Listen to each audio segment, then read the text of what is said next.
Hello friends, welcome to my channel study for you. So guys, आज के इस video में हम लोग देखने वाले हैं जो आपका एसएससी एमटीएस का एग्ज़ाम होने वाला है अक्टूबर 2024 में। उसके लिए हाल ही के एग्ज़ाम में टीसीएस के द्वारा जितने भी प्रश्न पूछे गए हैं उन सभी प्रश्नों को जो है इस वीडियो में डिस्कस करने वाले हैं।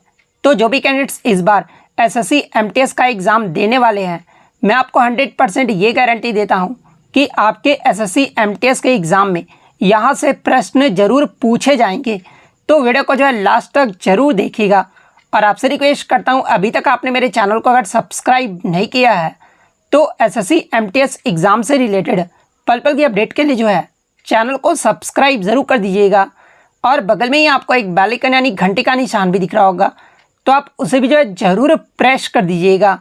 तो चलिए वीडियो को स्टार्ट करते हैं। तो जो आपका पहला क्वेश्चन आया था, इस साई का जो है फुल फॉर्म पूछा गया था। तो देखिए, साई का जो फुल फॉर्म होता है ना, ये आपका स्पोर्ट्स अथॉरिटी ऑफ इंडिया यानी भारतीय खेल प्राधिकरण होता है। तो स्पोर्ट्स अथॉरिटी ऑफ इंडिया आपका करेक्ट आंसर होगा। इसके अलावा बात कर ले साई की स्थापना, ये जो है कब हुआ था। तो देखिए, साई की जो स्थापना है ना, ये आपका ministry of youth affairs and sports यानी युवा मामले और खेल मंत्रालय के द्वारा इसकी जो स्थापना है ना, ये आपका 1984 में किया गया था। तो ये फैक्ट भी आपको ध्यान में रखना है।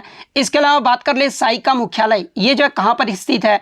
तो देखिए, साई का जो मुख्यालय है ना, ये आपका नई दिल्ली में स्थित है। तो ये फैक्ट भी आप ध्यान में रखिएगा। नेक्स्ट क्वेश्चन आपका यहाँ पर आया था कि लच्छू महाराज निम्न में से किस नृत्य से संबंधित है। तो देखिए, लच्छू महाराज का जो संबंध है ना, ये आपका कथक नृत्य से है। तो कथक आपका यहाँ पे करेक्ट आंसर होगा। इसके अलावा मैं आपको बता दूं कि ये जो आपके लच्छू महाराज है ना, ये आपके लखनऊ घराने से संबंधित है। और ये जो आपका कथक है, ये आपका उत्तर प्रदेश राज्य का जो है एक शास्त्रीय नृत्य है। तो ये फैक्ट भी आपको ध्यान में रखना है। इसके अलावा मैं आपको बता दूं कि आपके हर शिफ्ट में एक प्रश्न जो है एक नृत्यांगना का नाम दे दिया जा रहा है और पूछा जा रहा है कि ये जो है किस नृत्य से संबंधित है। तो देखिए, सबसे पहले मैं आपको बता दूं कि भरतनाट्यम ये जो आपका तमिलनाडु राज्य का एक शास्त्रीय नृत्य है। और इसमें प्रमुख कलाकारों की अगर मैं बात कर लूँ तो ई कृष्णा अय्यर, रुक्मणी देवी अरुणडेल, यामिनी कृष्णमूर्ति, लक्ष्मी विश्वनाथन, पद्म सुब्रमण्यम, मृणालिनी साराभाई, मल्लिका साराभाई, इन सभी का जो संबंध है ना, ये आपके भरतनाट्यम नृत्य से है। कुचिपुड़ी नृत्य की अगर मैं बात कर लूँ तो देखिए, कुचिपुड़ी जो नृत्य है ना, ये आंध्र प्रदेश राज्य का एक शास्त्रीय नृत्य है। और इसमें प्रमुख कलाकारों की मैं बात कर लूँ तो बाला सरस्वती, रागिनी देवी, राधा रेड्डी और राजा रेड्डी, यामिनी कृष्णमूर्ति, इंद्राणी रहमान, इन सभी का जो संबंध है ना, ये आपका कुचिपुड़ी नृत्य से है। और देखिए, मैं आपको बता दूं कि बहुत सारे बच्चे जो है यहाँ पर कंफ्यूज होते हैं, जैसे कि यामिनी कृष्णमूर्ति का जो संबंध है ये कुचिपुड़ी नृत्य से भी है, यामिनी कृष्णमूर्ति का जो संबंध है ये आपका भरतनाट्यम नृत्य से भी है। तो देखिए, जब भी आपका एग्जाम में प्रश्न आएगा ना कि यामिनी कृष्णमूर्ति का संबंध किस नृत्य से है, तो आपके ऑप्शन में या तो दो पेयर में दिया रहेगा, भरतनाट्यम और कुचिपुड़ी दिया रहेगा, या फिर इन दोनों में से कोई एक दिया रहेगा। तो ये ध्यान आप रखिएगा पॉइंट को। नेक्स्ट बात कर लेते कथकली के बारे में। तो देखिए, ये जो आपका कथकली है ना, ये आपका केरल का एक शास्त्रीय नृत्य है। और इसमें प्रमुख कलाकार की मैं बात कर लूँ तो वीएन मेनन, गुरु कुंचु कुरूप, गोपीनाथ कोटकल, शिवरामन, रीता गांगुली, इन सभी का जो संबंध है ना, ये आपका कथकली नृत्य से है। ओडिसी जो है ये आपका उड़ीसा का शास्त्रीय नृत्य है। और इसमें आपके इंद्राणी रहमान, चार्ल्स फ्रेबिक, गुरु पंकज चरण दास, केलुचरण महापात्रा, सोनल मानसिंह, सेरिन लोवेन और मायला बर्वी, इन सभी का जो संबंध है ना, ये आपका ओडिसी नृत्य से है। मणिपुरी जो कि आपका मणिपुर का एक शास्त्रीय नृत्य है। और इसमें प्रमुख कलाकार में राजा भागचंद्र, रविन्द्रनाथ टैगोर, नैना सुवर्णा, रंजना और दर्शना, ये चार बहनों का जो संबंध है ये मणिपुरी नृत्य से है। गुरु विपिन सिन्हा का जो संबंध है ये भी आपका मणिपुरी नृत्य से है। कथक की बात कर ले तो लेडी लीला सोखी, बिरजू महाराज, लच्छू महाराज, सितारा देवी और दमयंती जोशी, इन सभी का जो संबंध है ना, ये आपका कथक नृत्य से है। मोहिनी एटम की बात कर ले तो ये आपका केरल का एक शास्त्रीय नृत्य है, जिसमें आपके वीएन मेनन, कल्याणी अम्मा, सुनंदा नायर, कलामंडलम छमुवती, माधुरी अम्मा, जयप्रभा मेनन, इन सभी का जो संबंध है ना, ये आपका मोहिनी एटम से है। तो ये सारे फैक्ट जो आपको ध्यान में रखना है। नेक्स्ट क्वेश्चन आपका यहाँ पर आया था कि पुस्तक द इमॉर्टल्स ऑफ मेलुहा ये जो है किसके द्वारा लिखा गया है। तो देखिए, द इमॉर्टल्स ऑफ मेलुहा ये जो पुस्तक है ना, ये अमीश त्रिपाठी के द्वारा लिखा गया है। तो अमीश त्रिपाठी आपका यहाँ पे करेक्ट आंसर होगा। इसके अलावा मैं आपको बता दूं कि ये जो आपका पुस्तक है ना, ये फरवरी 2010 में जो ये प्रकाशित हुआ था। इसके अलावा अमीश त्रिपाठी के अन्य पुस्तकों की अगर मैं बात कर लूँ तो पहला पुस्तक जो नाम आता है the secrets of the Nagas, the oath of the Vayuputras, Ram scion of Ikshvaku, इसके अलावा Sita warrior of Mithila, Raavan orphan of Aryavarta, ये सभी जो पुस्तक है ना ये अमीश त्रिपाठी की पुस्तक है। तो ये फैक्ट भी आपको ध्यान में रखना है। नेक्स्ट क्वेश्चन आपका यहाँ पर आता है कि शाहजहां के जो है पुत्र का नाम पूछा गया था। तो देखिए मैं आपको बता दूं कि शाहजहां जो था ना ये मुगल वंश का 5वां मुगल सम्राट था और इसके पुत्र की अगर मैं बात कर लूं तो औरंगजेब जो था ना ये शाहजहां का पुत्र था और शाहजहां के मृत्यु के बाद जो है औरंगजेब ही जो है इसकी गद्दी पर जो वो बैठा था। तो औरंगजेब आपका यहाँ पे करेक्ट आंसर होगा। इसके अलावा मैं आपको बता दूं कि शाहजहां के जो आपके टोटल 4 पुत्र थे जिनके नाम आपको ध्यान में रखना है, जैसे कि औरंगजेब, दारा सिको, शाह शुजा और मुराद बख्श, ये सब जो थे आपके शाहजहां के जो है वो 4 पुत्रों के नाम थे। इसके अलावा मैं आपको बता दूं कि ये जो आपका दारा सिको था ना ये शाहजहां का सबसे प्रिय पुत्र था और ये जो आपका शाह शुजा था ये शाहजहां का दूसरा पुत्र था। इसके अलावा ये जो आपका मुराद बख्श था ना ये शाहजहां का सबसे छोटा पुत्र था। तो ये फैक्ट भी आपको ध्यान में रखना है। नेक्स्ट क्वेश्चन आपका यहाँ पर आता है कि निम्नलिखित में से किस राज्य में बराबर की गुफाएं स्थित है। तो देखिए ये जो आपका बराबर की जो गुफाएं है ना ये आपका बिहार राज्य के जहानाबाद जिले में स्थित है। तो बिहार आपका यहाँ पे करेक्ट आंसर होगा। नेक्स्ट क्वेश्चन आपका यहाँ पर आता है कि 2022 का शीतकालीन ओलंपिक यानी जो विंटर ओलंपिक्स था ना ये किस शहर में आयोजित किया गया था।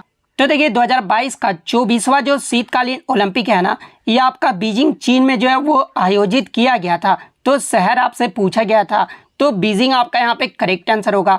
इसके अलावा बात कर ले 2022 का शीतकालीन ओलंपिक का जो है मोटो यानी नारा जो है वो क्या रहा था। तो together for a shared future यानी एक साथ एक साझा भविष्य के लिए ये जो है 2022 का शीतकालीन ओलंपिक का जो है ये मोटो रहा था। तो ये फैक्ट भी आपको ध्यान में रखना है। इसके अलावा बात कर ले 2026 का शीतकालीन ओलंपिक यानी जो 25वां शीतकालीन ओलंपिक है ना ये कहाँ पर आयोजित किया जाएगा। तो देखिए 2026 का जो 25वां विंटर ओलंपिक्स है ना ये आपका इटली के शहर मिलान और कॉर्टिनिया में आयोजित किया जाएगा। तो ये फैक्ट भी आपको ध्यान में रखना है। इसके अलावा बात कर ले 2024 का ग्रीष्मकालीन ओलंपिक यानी जो आपका समर ओलंपिक होगा ना ये किस देश में आयोजित किया जाएगा। तो देखिए 2024 का जो ग्रीष्मकालीन ओलंपिक है ना ये आपका पेरिस फ्रांस में आयोजित किया जाएगा और 2020 का जो है ग्रीष्मकालीन ओलंपिक ये जो कब हुआ था तो ये आपका 2021 में टोक्यो जापान में आयोजित किया गया था। तो ये फैक्ट भी आपको ध्यान में रखना है। इसके अलावा प्रीवियस शिफ्ट में आपसे यहाँ से प्रश्न पूछा गया था कि 2022 का जो शीतकालीन ओलंपिक हुआ था जो कि आपका बीजिंग चीन में हुआ था उसमें भारत की तरफ से 2 अलग अलग खेलों में जो है किसने क्वालिफाई किया था। तो देखिए भारत की तरफ से जो एकमात्र खिलाड़ी जो क्वालिफाई किए थे ये आरिफ खान ने जो वो क्वालिफाई किया था। तो ये फैक्ट भी आपको ध्यान में रखना है। नेक्स्ट क्वेश्चन आपका यहाँ पर आता कि उस्ताद बिस्मिल्लाह खान ये जो है कौन से संगीत वाद्य यंत्र बजाते थे। तो देखिए उस्ताद बिस्मिल्लाह खान जो है ये आपके शहनाई बजाते थे। तो शहनाई वादक आपका करेक्ट आंसर होगा। इसके अलावा मैं आपको बता दूं कि उस्ताद बिस्मिल्लाह खान को जो है 2001 में भारत का सबसे उच्च सिविलियन पुरस्कार भारत रत्न से जो वो सम्मानित किया गया था और ये जो आपके शास्त्रीय संगीत में तीसरे जो है ये भारत रत्न पाने वाले जो है ये संगीतकार बने थे। पहले की अगर मैं बात कर लूँ तो देखिए पहले जो थे ये आपके MS सुब्बुलक्ष्मी थी और सेकंड जो थे ये आपके पंडित रविशंकर थे। तो ये फैक्ट भी आपको ध्यान में रखना है। नेक्स्ट क्वेश्चन आपका यहाँ पर आता है कि उपराष्ट्रपति का जो कार्यकाल है ना ये कितने वर्षों का होता है। तो देखिए उपराष्ट्रपति का जो कार्यकाल है ना ये 5 वर्षों का होता है। तो 5 वर्ष आपका करेक्ट आंसर होगा। इसके अलावा मैं आपको बता दूं कि संविधान के भाग 5 में भारत के उपराष्ट्रपति के कार्यकाल पर जो है वो चर्चा किया गया है। इसके अलावा अनुच्छेद 63 की बात कर ले तो देखिए भारत के उपराष्ट्रपति यानी भारत का एक उपराष्ट्रपति होगा। यह आपका अनुच्छेद 63 में बताया गया है। उपराष्ट्रपति को राज्यों की परिषद का पदेन अध्यक्ष होना चाहिए यानी राज्यसभा का जो पदेन अध्यक्ष होते हैं ना ये आपके उपराष्ट्रपति होते हैं। और ये जो आपका अनुच्छेद 64 में जो वो आपका बताया गया है। अनुच्छेद 66 की बात कर ले तो उपराष्ट्रपति का जो चुनाव से संबंधित जो अनुच्छेद है ना ये आपका अनुच्छेद 66 है। अनुच्छेद 69 की बात कर लें तो उपराष्ट्रपति द्वारा शपथ या फिर प्रतिज्ञान, ये जो आपका अनुच्छेद 69 से संबंधित है। तो ये फैक्ट भी आपको ध्यान में रखना है। इसके अलावा बात कर ले भारत के पहले उपराष्ट्रपति कौन थे, तो देखिए भारत के जो पहले उपराष्ट्रपति थे ना, ये आपके एस राधाकृष्णन यानी सर्वपल्ली राधाकृष्णन थे। तो ये फैक्ट भी आप ध्यान में रखिएगा। नेक्स्ट क्वेश्चन आपका यहाँ पर आता कि अल्लूरी सीताराम राजू का जो संबंध है ना, ये किस राज्य से है। तो देखिए अल्लूरी सीताराम राजू की बात कर ले तो एक भारतीय क्रांतिकारी थे जिन्होंने भारत में ब्रिटिश औपनिवेशिक शासन के खिलाफ जो है एक सशस्त्र अभियान चलाया था, और वो मात्र 18 साल की उम्र में ही जो है संत यानी सन्यासी जो वो बन गए थे। अगर इनके राज्य की बात कर ले तो ये आपके आंध्र प्रदेश राज्य से संबंधित है। तो आंध्र प्रदेश आपका यहाँ पे करेक्ट आंसर होगा। इसके अलावा एग्जाम में एक प्रश्न और पूछा जाता है कि अल्लूरी सीताराम राजू ये जो है किस आदिवासी विद्रोह से जुड़े हुए थे। तो ये जो आपका रामप्पा आदिवासी विद्रोह से जो वो जुड़े हुए थे। तो ये फैक्ट भी आपको ध्यान में रखना है। नेक्स्ट क्वेश्चन आपका यहाँ पर आता कि भारतीय संविधान के किस अनुच्छेद में जो है यूनिफॉर्म सिविल कोड यानी समान नागरिक संहिता का जो उल्लेख है ना, वो किया गया है। तो देखिए मैं आपको बता दूं कि समान नागरिक संहिता का जो उल्लेख है ना, यह आपका संविधान के भाग 4 और अनुच्छेद 44 में किया गया है। तो अनुच्छेद 44 आपका यहाँ पे करेक्ट आंसर होगा। और देखिए ये जो आपका अनुच्छेद 44 है ना, यह आपका राज्य नीति के निर्देशक सिद्धांत यानी डीपीएसपी के अंतर्गत आता है। और अगर मैं डीपीएसपी की बात कर लूँ तो ये आपका भाग 4 और अनुच्छेद 36 से लेकर 51 तक जो है ये आपका वर्णित किया गया है। इसके अलावा ये जो आपका डीपीएसपी है ना, ये आपके आयरलैंड देश के संविधान से लिया गया है। तो ये फैक्ट भी आपको ध्यान में रखना है। नेक्स्ट क्वेश्चन आपका यहाँ रहा था कि 1857 के विद्रोह का नेतृत्व जो है लखनऊ से किसने किया था। तो देखिए 1857 का जो क्रांति हुआ था ना, उसमें जो लखनऊ से जो नेतृत्व है ना, ये बेगम हजरत महल अवध के नवाब वाजिद अली शाह की जो है पत्नी थी, और इन्होंने जो है लखनऊ से जो है वो नेतृत्व किया था। तो बेगम हजरत महल आपका करेक्ट आंसर होगा। इसके अलावा बात कर ले 1857 की क्रांति में दिल्ली से नेतृत्व किसने किया था। तो ये बहादुर शाह जफर के द्वारा किया गया था। फतेहपुर से जो नेतृत्व है ना, ये अजीमुल्ला के द्वारा किया गया था। फैजाबाद से जो नेतृत्व है ये मौलवी अहमदुल्ला के द्वारा किया गया था। कानपुर से जो नेतृत्व है ये नाना साहब के द्वारा किया गया था। बरेली से जो नेतृत्व है ये खान बहादुर खां के द्वारा किया गया था। इलाहाबाद से जो नेतृत्व है ये लियाकत अली ने किया था। और झांसी से जो नेतृत्व है ये रानी लक्ष्मीबाई के द्वारा किया गया था। इसके अलावा बिहार से जो नेतृत्व है ना, ये नेता कुंवर सिंह ने किया था। तो ये सारे फैक्ट जो आपको ध्यान में रखना है। इसके अलावा मैं आपको बता दूं कि 1857 की क्रांति से जो है आपके प्रश्न पूछे जाते हैं, जैसे कि 1857 की जो विद्रोह हुआ था ना, इसका मुख्य कारण क्या रहा था। तो देखिए इसका जो मुख्य कारण रहा था ना, वो चर्बी वाले कारतूसों का प्रयोग जो वो किया गया था। 1857 के विद्रोह के समय भारत के गवर्नर जनरल कौन थे। तो ये आपके लॉर्ड कैनिंग थे। किस सैनिक ने जो 1857 ईस्वी का जो विद्रोह है ना, वो आरंभ किया था। तो देखिए मंगल पांडे के द्वारा जो है ये 1857 का जो विद्रोह है वो शुरू किया गया था। इसके अलावा बात कर ले 1857 के विद्रोह में किसने जो अपना सबसे पहले जो बलिदान है वो दिया था। तो देखिए सबसे पहले जो बलिदान है ना, ये मंगल पांडे के द्वारा किया गया था। इसके अलावा मंगल पांडे को फांसी कब दी गई थी, ये भी प्रश्न पूछा जाता है। तो देखिए मंगल पांडे को जो फांसी है ना, ये 8 अप्रैल 1857 को दिया गया था। तो ये सारे फैक्ट जो आपको ध्यान में रखना है। नेक्स्ट क्वेश्चन आपका यहाँ पर आता है कि by which brand name the fertiliser will sold under one nation one fertiliser, यानी एक राष्ट्र एक उर्वरक के तहत जो है उर्वरक किस ब्रांड के नाम से जो है वो बेचा जाएगा। तो देखिए मैं आपको बता दूं कि वन नेशन वन फर्टिलाइजर योजना के तहत सभी प्रकार के जो उर्वरक है ना, जैसे कि यूरिया, डीएपी और एनपीके, इन सभी को जो है ना ये भारत ब्रांड नाम के नाम से जो है वो बेचा जाएगा। तो भारत आपका यहाँ पे करेक्ट आंसर होगा। नेक्स्ट क्वेश्चन आपका यहाँ पर आता है कि who introduce the Indian Antarctic bill 2022 in Lok Sabha on 1 अप्रैल 2022, यानी 1 अप्रैल 2022 को जो है लोकसभा में द इंडियन अंटार्कटिक जो बिल है ना, ये 2022 में किसने पेश किया था।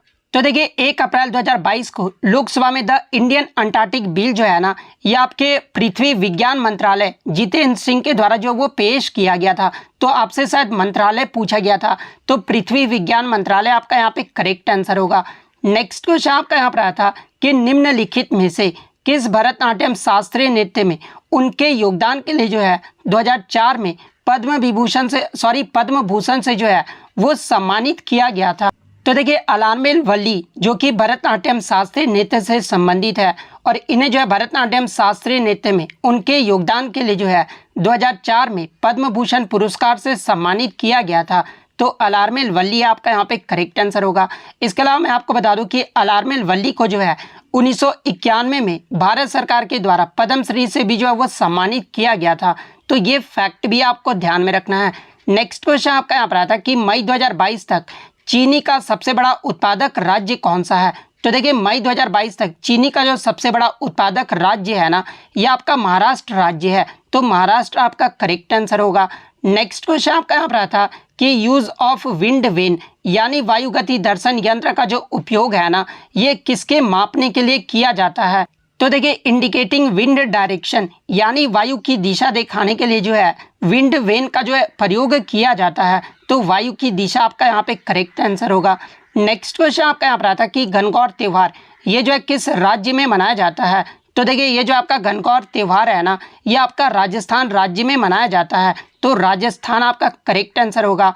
नेक्स्ट क्वेश्चन आपका यहाँ पर आता कि which friction is a self adjusting force यानी निम्नलिखित में से कौन सा घर्षण जो है ये आपका सहसंयोजन बल होता है। तो देखिए ये जो आपका स्टैटिक फ्रिक्शन यानी जो स्थैतिक घर्षण होता है ना, ये आपका सेल्फ एडजस्टिंग फोर्स होता है। तो स्टैटिक फ्रिक्शन आपका करेक्ट आंसर होगा। नेक्स्ट क्वेश्चन आपका यहाँ पर आता कि अलकनंदा भागीरथी नदी से मिलकर जो है कौन सी नदी बन जाती है। तो देखिए मैं आपको बता दूं कि अलकनंदा जो है ना, ये भागीरथी नदी से देवप्रयाग में मिलता है और ये देवप्रयाग में मिलने के बाद ये जो आपका गंगा नदी जो है वो बन जाता है। तो गंगा नदी आपका करेक्ट आंसर होगा। नेक्स्ट क्वेश्चन आपका यहाँ पर आता कि शक वंश का सबसे प्रतापी शासक कौन था जिसका कार्यकाल 130 से लेकर जो है 150 ईस्वी तक रहा था। तो देखिए मैं आपको बता दूं कि जय दमन का पुत्र ये जो आपका रुद्र दमन था ना, जो कि आपका उज्जैन का शासक बना था और ये जो आपका शक शासकों का सबसे प्रतापी राजा था। तो रुद्र दमन आपका यहाँ पे करेक्ट आंसर होगा और इसका जो कार्यकाल है ये आपका 130 से लेकर 150 ईस्वी तक रहा था। नेक्स्ट क्वेश्चन आपका यहाँ पर आता कि राष्ट्रीय पारिवारिक लाभ योजना यानी नेशनल फैमिली बेनिफिट स्कीम ये जो है कब शुरू किया गया था। तो देखिए मैं आपको बता दूं कि 15 अगस्त 1995 को NSAP यानी राष्ट्रीय सामाजिक सहायता कार्यक्रम के तहत इसे जो है वो शुरू किया गया था। तो 1995 आपका करेक्ट आंसर होगा। नेक्स्ट क्वेश्चन आपका यहाँ पर आता कि भरतनाट्यम भारतीय नृत्य की एक शैली पंडानुलर शैली के प्रतिपादक कौन है। यानी जो ये आपका पंडानुलर जो शैली है ना, ये भरतनाट्यम नृत्य का एक जो है आपका शैली है जिसका विकास जो वो किसने किया था। तो देखिए पंडानुलर शैली का जो विकास है ना, ये आपके गुरु मीनाक्षी सुंदरम पिल्लई के द्वारा किया गया था। तो मीनाक्षी सुंदरम पिल्लई आपका करेक्ट आंसर होगा। नेक्स्ट क्वेश्चन आपका यहाँ पर आता कि भारत में शहरी एवं ग्रामीण जनसंख्या का जो है प्रतिशत 2011 में जो है ये कितना रहा था। तो देखिए 2011 की जनगणना में भारत का जो शहरी आपका जनसंख्या यानी रूरल जो पॉपुलेशन रहा था ना, ये आपका 31.2% रहा था। तो 31.2% आपका यहाँ पे करेक्ट आंसर होगा। इसके अलावा ग्रामीण जनसंख्या की बात कर ले तो ग्रामीण जनसंख्या का जो प्रतिशत है ना, ये आपका 68.8% रहा था। तो ये फैक्ट भी आपको ध्यान में रखना है। इसके अलावा मैं आपको बता दूं कि सबसे अधिक जो शहरीकृत वाला राज्य रहा था ना, ये आपका तमिलनाडु राज्य रहा था और सबसे अधिक जो ग्रामीण वाला राज्य रहा था ये आपका हिमाचल प्रदेश राज्य रहा था। तो ये फैक्ट भी आपको ध्यान में रखना है। नेक्स्ट क्वेश्चन आपका यहाँ पर आया था वह प्रक्रिया क्या कहलाती है जिसमें एकल यूकैरियोटिक कोशिका के जो है कोशिका द्रव को दो संतति कोशिका के रूप में जो है विभाजित किया जाता है। तो देखिए साइटोकाइनेसिस कोशिका विभाजन प्रक्रिया का वह हिस्सा होता है जिसमें एकल यूकैरियोटिक कोशिका के जो है कोशिका द्रव्य के दो संतति कोशिका के रूप में जो है ये विभाजित किया जाता है। तो साइटोकाइनेसिस कोशिका आपका करेक्ट आंसर होगा। नेक्स्ट क्वेश्चन आपका यहाँ पर आता कि vertical distribution of different species occupying different levels in a biotic community is known as यानी एक जैविक समुदाय में विभिन्न स्तरों पर रहने वाली विभिन्न प्रजातियों के ऊर्ध्वाधर वितरण को जो है ये क्या कहा जाता है। तो देखिए एक जैविक समुदाय में विभिन्न स्तरों पर रहने वाली विभिन्न प्रजातियों के ऊर्ध्वाधर वितरण को जो है ये आपका स्ट्रैटिफिकेशन यानी स्तरीकरण कहा जाता है। तो स्तरीकरण आपका यहाँ पे करेक्ट आंसर होगा। नेक्स्ट क्वेश्चन आपका ब्लू अम्ब्रेला पुस्तक के लेखक कौन है। तो देखिए डब्ल्यू अम्ब्रेला जो पुस्तक है ना, ये रस्किन बॉन्ड के द्वारा लिखा गया है। तो रस्किन बॉन्ड आपका यहाँ पे करेक्ट आंसर होगा। इसके अलावा मैं आपको बता दूं कि रस्किन बॉन्ड को जो है 1992 में साहित्य अकादमी पुरस्कार से सम्मानित किया गया था। इसके अलावा 1999 में इन्हें जो है पद्मश्री से सम्मानित किया गया था और 2014 में पद्म भूषण पुरस्कार से सम्मानित किया गया था। तो ये सारे फैक्ट जो है आपको ध्यान में रखना है। नेक्स्ट क्वेश्चन आपका यहाँ पर था कि विश्व में भारत का गेहूं उत्पादन में जो है कौन सा स्थान है। तो देखिए विश्व में भारत गेहूं उत्पादन में जो है दूसरे स्थान पे है और पहले स्थान पे कौन सा देश है। तो देखिए पहले स्थान पे जो है ये आपका चीन देश है। तो दूसरा स्थान आपका यहाँ पे करेक्ट आंसर होगा। इसके अलावा बात कर ले भारत के किस राज्य में जो है सबसे ज़्यादा गेहूं का उत्पादन किया जाता है। तो देखिए भारत के उत्तर प्रदेश राज्य में जो है गेहूं का उत्पादन सबसे ज़्यादा किया जाता है। इसके अलावा बात कर ले विश्व में भारत के चावल उत्पादन में कौन सा स्थान है। तो देखिए चावल उत्पादन में भारत भी जो है ये आपके दूसरे स्थान पे है और भारत के किस राज्य में सबसे ज़्यादा चावल उत्पादन होता है। तो ये आपका पश्चिम बंगाल में होता है। तो ये फैक्ट भी आपको ध्यान में रखना है। नेक्स्ट क्वेश्चन आपका यहाँ पर था कि 2011 की जनगणना के अनुसार भारत का प्रजनन दर यानी फर्टिलिटी रेट जो है ये क्या रहा था। तो देखिए 2011 की जनगणना के अनुसार भारत का प्रजनन दर जो है ये आपका 2.2 रहा था। तो 2.2 आपका यहाँ पे करेक्ट आंसर होगा। इसके अलावा बात कर ले 2001 की जनगणना में भारत का प्रजनन दर कितना रहा था। तो ये आपका 2.5 रहा था। तो ये फैक्ट भी आपको ध्यान में रखना है। नेक्स्ट क्वेश्चन आपका यहाँ पर आता है कि 1983 का ओडीआई क्रिकेट वर्ल्ड कप ये जो है किस देश में आयोजित किया गया था। तो देखिए 1983 का जो ओडीआई क्रिकेट विश्व कप है ना, ये आपका इंग्लैंड देश में आयोजित किया गया था। तो इंग्लैंड आपका यहाँ पे करेक्ट आंसर होगा। इसके अलावा बात कर ले 1983 का ओडीआई क्रिकेट विश्व कप ये जो है किस देश ने जीता था। तो ये आपका भारत देश ने जीता था और उपविजेता कौन रहा था। तो ये आपका वेस्ट इंडीज देश रहा था। वहीं अगर बात कर ले 1983 के क्रिकेट विश्व कप में भारत के जो है कप्तान कौन रहे थे। तो ये आपके कपिल देव रहे थे और कपिल देव को जो है हरियाणा हरिकेन के नाम से जाना जाता है। तो ये फैक्ट भी आपको ध्यान में रखना है। इसके अलावा आपके एग्जाम में 2011 का विश्व कप से प्रश्न पूछा जाता है कि 2011 का जो ओडीआई क्रिकेट वर्ल्ड कप है ना, ये किस देश में आयोजित किया गया था। तो ये आपका इंडिया, श्रीलंका और बांग्लादेश में आयोजित किया गया था। जिसके विजेता टीम की बात कर ले तो इसका जो विजेता टीम रहा था वो आपका भारत देश रहा था और उपविजेता जो ये आपका श्रीलंका देश रहा था। तो ये फैक्ट भी आपको ध्यान में रखना है। इसके अलावा मैं आपको बता दूं कि ये जो आपका ओडीआई क्रिकेट विश्व कप है ना, ये प्रत्येक 4 साल बाद आयोजित किया जाता है। जिसमें 1983 के बाद 1987 में जो ये आपका भारत पाकिस्तान में आयोजित किया गया था। 1996 में भी जो आपका भारत पाकिस्तान और श्रीलंका देश में आयोजित किया गया था। इसके अलावा 2023 में जो आपका क्रिकेट ओडीआई क्रिकेट विश्व कप होगा ना, ये आपका भारत देश में आयोजित किया जाएगा। तो ये फैक्ट भी आपको ध्यान में रखना है। इसके अलावा पूछा जाए एग्जाम में कि पहला जो क्रिकेट विश्व कप है ना, ये कब आयोजित किया गया था। तो देखिए पहला जो क्रिकेट विश्व कप है ये आपका 1975 में आयोजित किया गया था। जिसमें 1975 में जो विजेता टीम रहा था ये आपका वेस्ट इंडीज देश रहा था। उसके बाद आपका 1979 में आयोजित किया गया था और 1979 और 1975 में ये आपका इंग्लैंड देश में आयोजित किया गया था और 1979 में भी जो विजेता है ना, ये आपका वेस्ट इंडीज देश रहा था। इसके अलावा एग्जाम में एक प्रश्न और पूछा जाता है कि अब तक सबसे ज्यादा ओडीआई क्रिकेट विश्व कप जो है ये किस देश ने जीता है। तो देखिए अब तक ऑस्ट्रेलिया टीम ने जो है 5 बार ओडीआई विश्व कप जो है वो जीत चुका है। तो ये फैक्ट भी आपको ध्यान में रखना है। नेक्स्ट क्वेश्चन आपका यहाँ पर आता है कि अंतर्राष्ट्रीय अलवन जल वर्ष ये जो है कब मनाया गया, यानी आपका जो है मीठे पानी के अंतर्राष्ट्रीय वर्ष जो है ये किस वर्ष में घोषित किया गया था। तो देखिए मैं आपको बता दूं कि संयुक्त राष्ट्र महासभा के द्वारा 2003 को जो है इंटरनेशनल फ्रेश वाटर यानी मीठे पानी के अंतर्राष्ट्रीय वर्ष के रूप में जो है घोषित किया गया था। तो 2003 आपका यहाँ पे करेक्ट आंसर होगा। नेक्स्ट क्वेश्चन आपका यहाँ पर आता है कि God of a small thing पुस्तक के लेखक कौन है। तो देखिए इस पुस्तक के जो लेखक है ना, ये अरुंधति रॉय है। तो अरुंधति रॉय आपका यहाँ पे करेक्ट आंसर होगा। इसके अलावा मैं आपको बता दूं कि अरुंधति रॉय को God of a small thing पुस्तक के लिए जो है ये आपका 1997 में मैन बुकर प्राइज भी जो है वो दिया गया था। तो ये फैक्ट भी आप ध्यान में रखिएगा। इसके अलावा एग्जाम में पूछा जाता है कि पहली भारतीय महिला जिसे मैन बुकर प्राइज दिया गया था। तो देखिए अरुंधति रॉय जिनके उपन्यास the God of a small things के लिए जो है पहला जो है मैन बुकर प्राइज जो है वो दिया गया था। तो ये फैक्ट भी आपको ध्यान में रखना है। नेक्स्ट क्वेश्चन आपका यहाँ पर आता है कि when was the power transferred from the East India Company to the British Crown, यानी ईस्ट इंडिया कंपनी से ब्रिटिश क्राउन को सत्ता जो है ये कब हस्तांतरित किया गया था।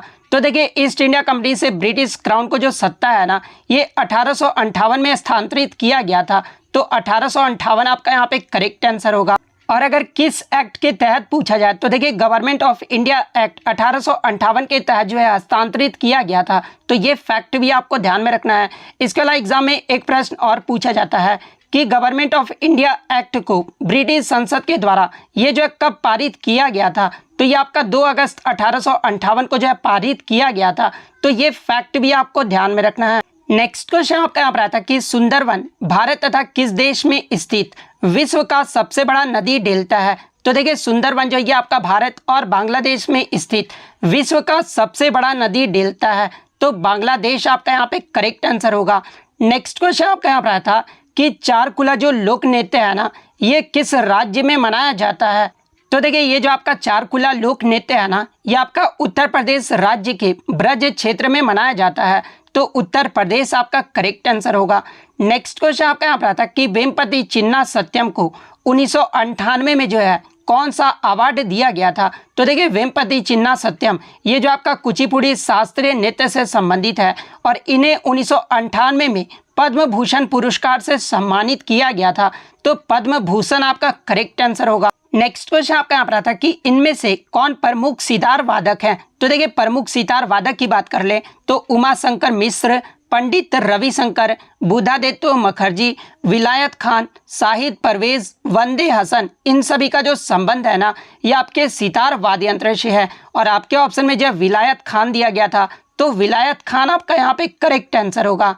नेक्स्ट क्वेश्चन आपका यहाँ पर आता है कि कौन से ओडिसी नृत्य से संबंधित कलाकार हैं। तो देखिए ओडिसी नृत्य से संबंधित कलाकार की बात कर ले तो इंद्रानी रहमान, चार्ल्स फ्रेबी, गुरुपंकज चरण दास, केलूचरण महापात्रा, सोनल मानसिंह, इन सभी का जो संबंध है ना ये आपका ओडिसी नृत्य से है। और ऑप्शन में आपका केलूचरण महापात्र दिया गया था। तो केलूचरण महापात्र आपका करेक्ट आंसर होगा। नेक्स्ट क्वेश्चन आपका यहाँ पर आता है कि होला मोहल्ला ये जो उत्सव है ना ये किस समुदाय के द्वारा मनाया जाता है। तो देखिए होला मोहल्ला जो उत्सव है ना ये आपका सिख समुदाय के द्वारा मनाया जाता है। तो सिख समुदाय आपका करेक्ट आंसर होगा। नेक्स्ट क्वेश्चन आपका यहाँ पर आता है कि कौन सा संचारी रोग नहीं है, यानी कौन सा जो है संक्रामक रोग नहीं है। तो देखिए अगर संचारी रोग की बात कर लें तो ये आपके दीर्घकालिक बीमारियां होते हैं जो एक व्यक्ति से दूसरे व्यक्ति में जो वो नहीं फैलते हैं। और एग्जाम्पल के तौर पे अगर मैं बता दूं तो देखिए कैंसर, मधुमेह जिसे आप डायबिटीज़ रोग बोलते हैं, इसके अलावा जो आपका हृदय रोग होता है ना ये सब आपके संचारी रोग हैं। तो ऑप्शन में आपका मधुमेह दिया गया था यानी डायबिटीज़ दिया गया था। तो डायबिटीज़ आपका यहाँ पे करेक्ट आंसर होगा। यानी ये सब जो आपके संचारी रोग नहीं है यानी गैर संचारी रोग हैं। तो मधुमेह आपका करेक्ट आंसर होगा। नेक्स्ट क्वेश्चन आपका यहाँ पर आता है कि उत्तराखंड की दूसरी सबसे ऊंची चोटी पूछी गई थी। तो देखिए उत्तराखंड का जो दूसरा सबसे ऊंची चोटी है ना ये आपका कामेट है। तो कामेट आपका यहाँ पे करेक्ट आंसर होगा। इसके अलावा कामेट की बात कर ले तो ये आपका उत्तराखंड के गढ़वाल क्षेत्र के चमोली डिस्ट्रिक्ट में स्थित है। और इसके अगर हाइट की बात कर ले तो ये आपका 7,756 मीटर है। उत्तराखंड के सबसे ऊंची चोटी अगर पूछा जाए ये तो आपका दूसरा सबसे ऊंची चोटी हो गया। उत्तराखंड का जो सबसे ऊंची चोटी है ना ये आपका नंदा देवी है जो कि गढ़वाल क्षेत्र में स्थित है। और अगर इसके हाइट की बात कर ले तो 7,816 मीटर है। तो ये फैक्ट भी आपको ध्यान में रखना है। इसके अलावा हिमालय के टॉप 3 सबसे ऊंची चोटी की बात कर ले तो देखिए हिमालय के टॉप 3 सबसे ऊंची जो चोटी है ना पहला आपका माउंट एवरेस्ट है जिसके हाइट की बात कर ले तो 8,848 मीटर है। सेकंड स्थान पे जो आपका K2 जिसे आप गॉडविन ऑस्टिन भी बोलते हैं और इसका जो हाइट है ये आपका 8,611 मीटर है।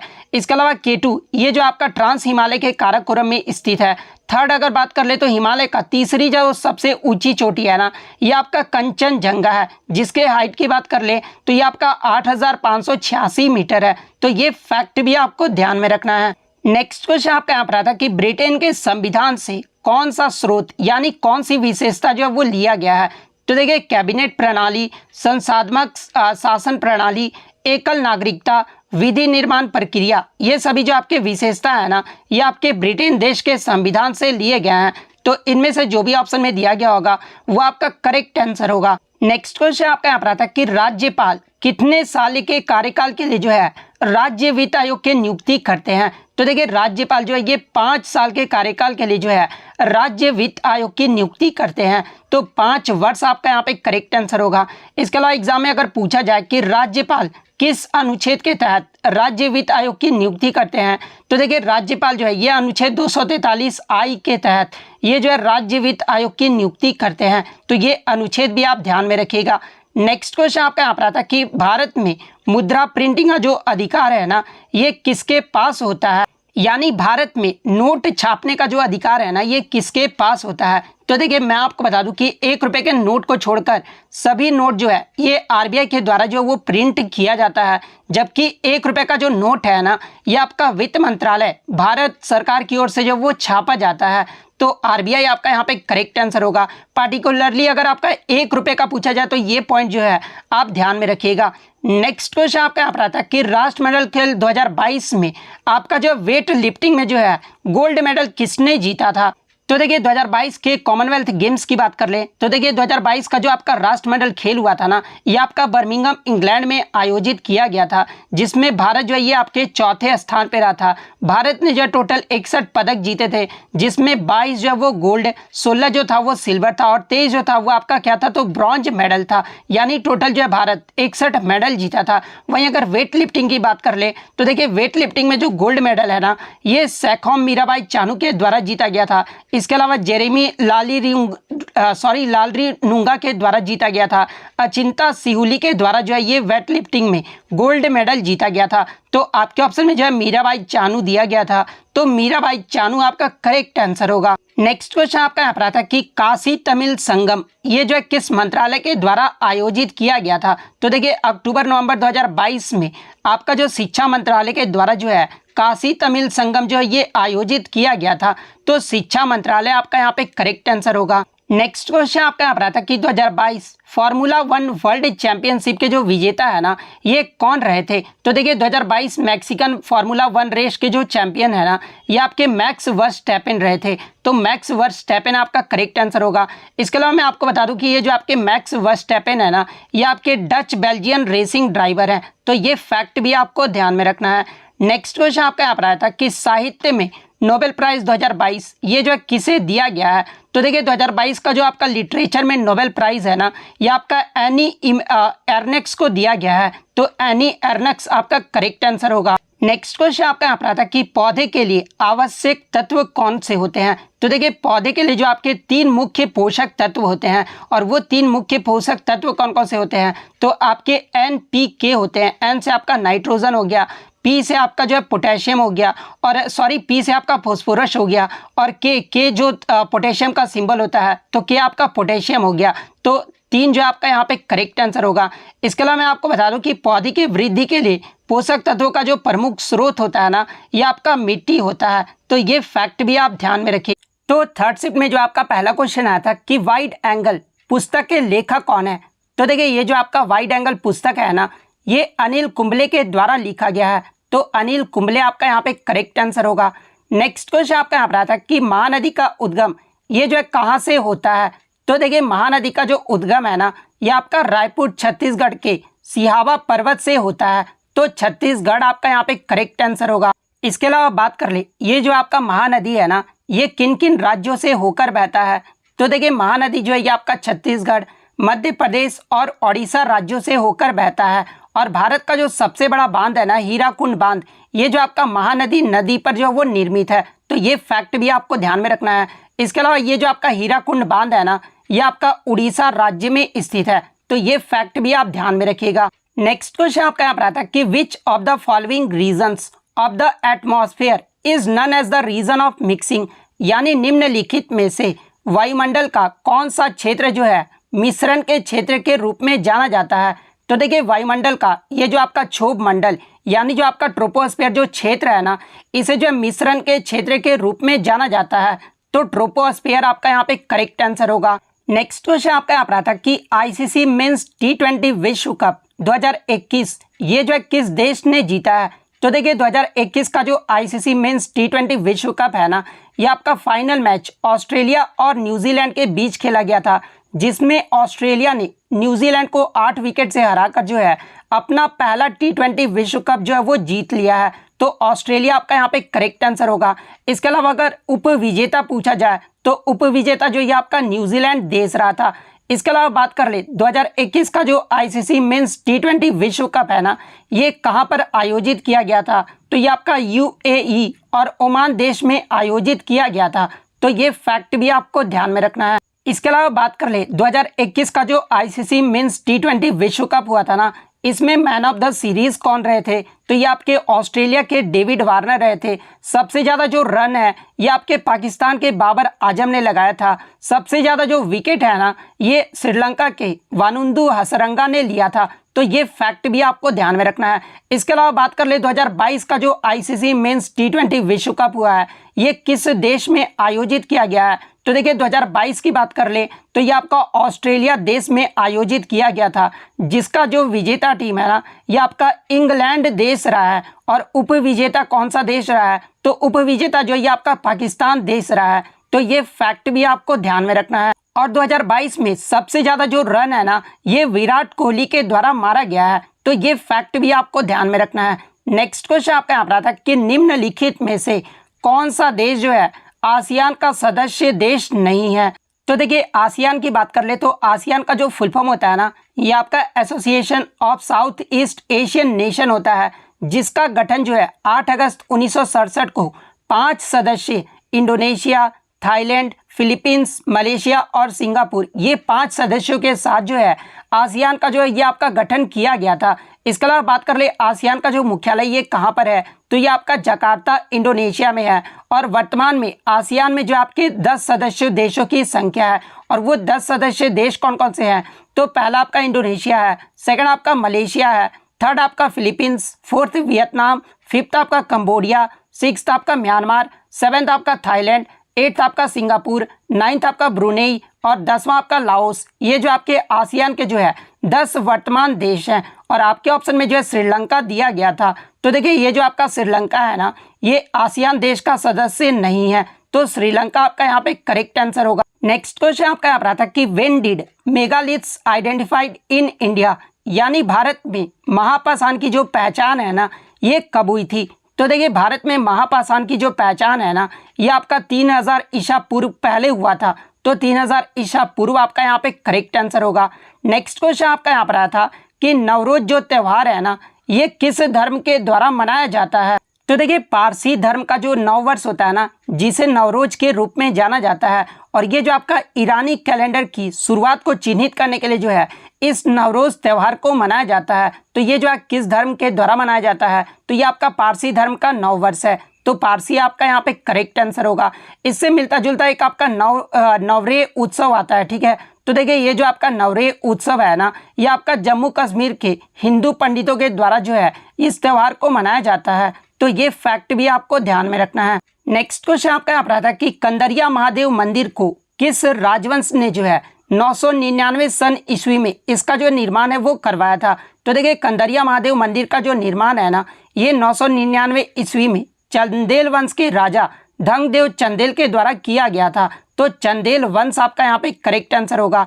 इसके अलावा बात कर ले ये जो आपका कंदरिया महादेव मंदिर है ये कहाँ पर स्थित है, तो ये आपका मध्य प्रदेश के छतरपुर जिले में स्थित है। और ये जो है किस भगवान को समर्पित है, तो देखिए कंदरिया महादेव मंदिर का जो है ये है ना, ये आपका शिव भगवान को समर्पित है। तो ये फैक्ट भी आपको ध्यान में रखना है। नेक्स्ट क्वेश्चन आपका यहाँ पर आता है कि नोलापट्टू पक्षी अभ्यारण्य ये जो है किस राज्य में स्थित है। तो देखिए ये जो आपका नोलापट्टू पक्षी अभ्यारण्य है ना, ये आपका आंध्र प्रदेश राज्य में स्थित है। तो आंध्र प्रदेश आपका करेक्ट आंसर होगा।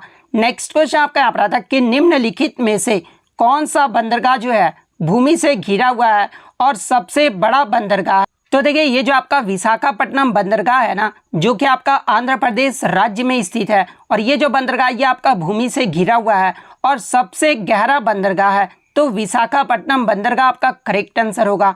नेक्स्ट क्वेश्चन आपका यहाँ पर आता है कि शोभना नारायण का जो संबंध है ना, ये किस शास्त्रीय नृत्य से है। तो देखिए शोभना नारायण का जो संबंध है ना, ये आपका कथक नृत्य से है। और कथक ये जो किस राज्य का शास्त्रीय नृत्य है, तो ये आपका उत्तर प्रदेश राज्य का शास्त्रीय नृत्य है। इसके अलावा कथक के अन्य प्रमुख कलाकारों की बात कर लें तो शंभू महाराज, बैजनाथ प्रसाद जिन्हें लच्छू महाराज कहा जाता है, सुखदेव महाराज, बिरजू महाराज, गोपी कृष्ण, शोभना नारायण, अच्चन महाराज, लीला सोखी नारायण प्रसाद, चंद्रलेखा, बिंदादीन महाराज, गौरी शंकर देवीलाल, सितारा देवी, दमयंती जोशी, इन सभी का जो संबंध है ना ये आपके कथक नृत्य से है। तो ये फैक्ट भी आपको ध्यान में रखना है। नेक्स्ट क्वेश्चन आपका यहाँ पर रहा था कि छऊ नृत्य भारत के किस क्षेत्र में जो है ये आपका प्रचलित है। तो देखिए ये जो आपका छऊ नृत्य है ना ये आपका बंगाल, झारखंड और उड़ीसा में जो है ये आपका प्रचलित है। और ये जो आपके तीनों राज्य है ये आपके पूर्वी क्षेत्र में आ जाते हैं। तो पूर्वी क्षेत्र आपका यहाँ पे करेक्ट आंसर होगा।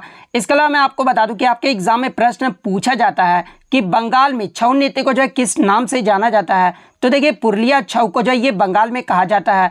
इसके अलावा सरायकेला जो छऊ है ना इसे जो है झारखंड में मनाया जाता है। इसके अलावा ये जो आपका मयूरभंज जो छऊ है ना ये आपका उड़ीसा राज्य में प्रचलित है। तो ये फैक्ट भी आपको ध्यान में रखना है।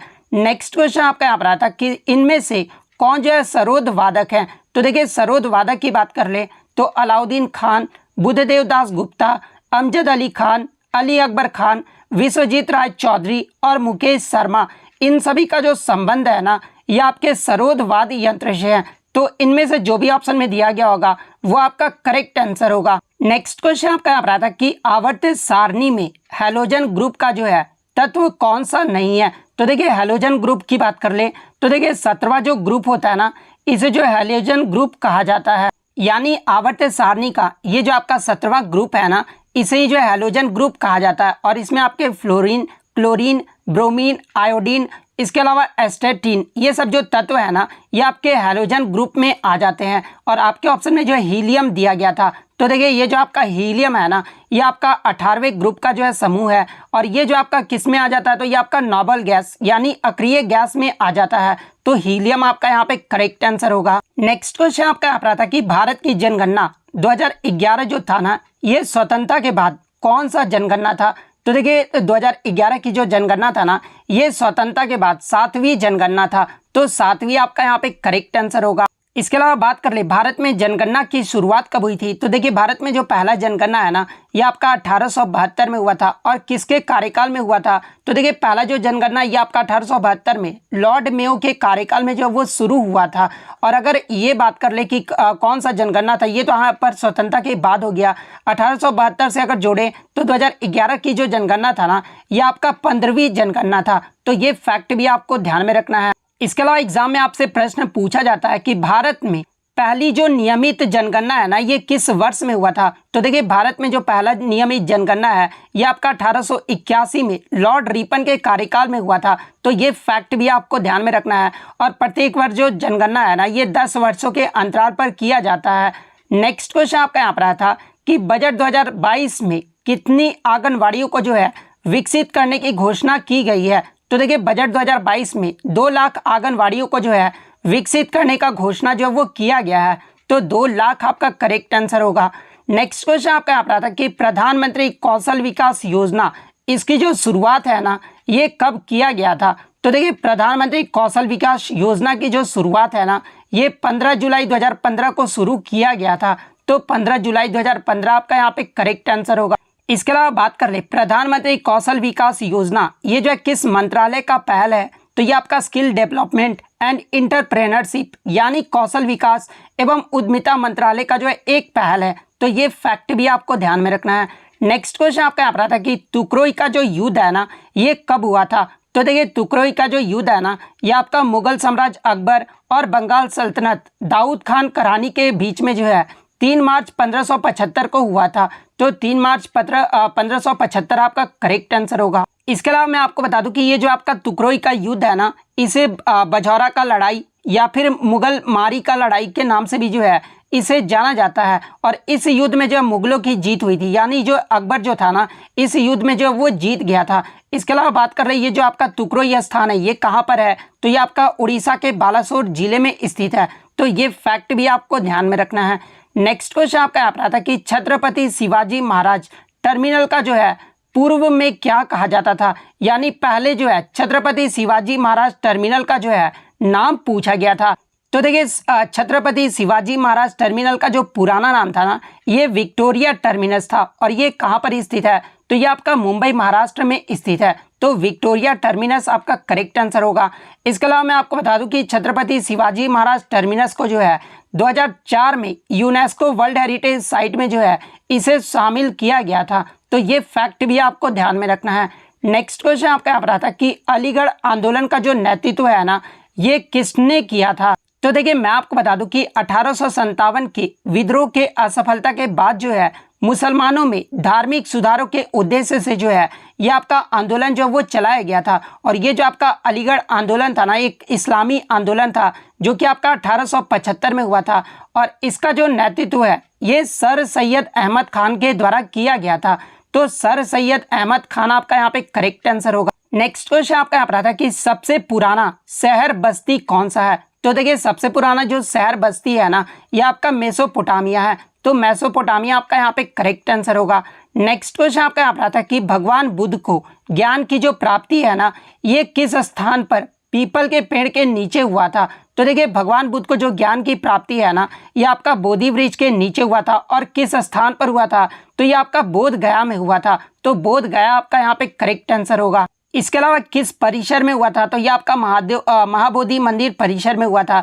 इसके अलावा एग्जाम में एक प्रश्न और पूछा जाता है कि भगवान बुद्ध को ज्ञान जो प्राप्त हुआ था ना, ये किस ईसा पूर्व में हुआ था। तो ये आपका 531 ईसा पूर्व में हुआ था। तो ये फैक्ट भी आपको ध्यान में रखना है। नेक्स्ट क्वेश्चन आपका यहाँ पर आता है कि सेंट्रल असेंबली बम कांड, ये जो घटना है ना, इसका अंजाम जो वो किसने दिया था। तो देखिए मैं आपको बता दूं कि सेंट्रल असेंबली बम कांड की जो घटना है ना, ये आपका 8 अप्रैल 1929 को ये जो आपका हुआ था। और इस घटना को क्रांतिकारी सरदार भगत सिंह और बटुकेश्वर दत्त ने जो है इसे अंजाम दिया था। तो भगत सिंह और बटुकेश्वर दत्त आपका करेक्ट आंसर होगा। नेक्स्ट क्वेश्चन आपका यहाँ पर आता है कि धारा 377 ये जो किससे संबंधित है। तो देखिए मैं आपको बता दूं कि आईपीसी की धारा 377 के तहत जो है अंग्रेजी शासन के दौरान साल 1861 में जो है असमलैंगिकता को अपराध जो वो घोषित किया गया था। और इसके तहत जो है पहले एक ही जेंडर के दो लोग जो थे ना, वो संबंध बनाने का जो इजाज़त जो है वो नहीं दिया जाता था, जिसे 6 सितंबर 2018 को जो है ये आपका हटा दिया गया है। यानी ये जो आपका आईपीसी धारा 377 है ना, ये आपके असमलैंगिकता का जो है संबंध से संबंधित है। तो असमलैंगिकता आपका यहाँ पे करेक्ट आंसर होगा। इसके अलावा एग्जाम में एक प्रश्न और पूछा जाता है कि धारा 377 के विरोध में कौन से दो महिला ने जो है वो केस लड़ा था। तो देखिए धारा 377 के विरोध में जो है वो आपके अरुंधति काटजू और मेनका गुरुस्वामी ने जो वो केस लड़ा था। तो ये फैक्ट भी आपको